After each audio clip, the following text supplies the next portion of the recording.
Hey guys, in this video I'm going to show you how to hide highlights on Instagram without deleting them. If you find this video helpful, please consider to like this video and subscribe to my channel. In saying that, let's just jump straight into the video.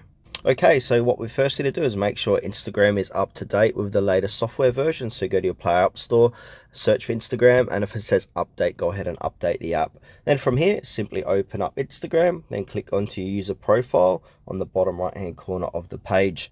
Now, find that highlight you would like to hide from your Instagram. So from here, I'm going to choose this one here, nature, and I'm going to click on where it says more, and then I'm going to say remove highlight. But don't worry, this is just going to remove the highlight from highlights underneath your edit profile, share profile. But if you want to go ahead and view it, click on the three horizontal bars on the top right hand corner of the page. And now if we go here where it says how you use Instagram, under save, it's going to say archive. So you're going to see that removed highlight under stories archive, so that all going to appear here.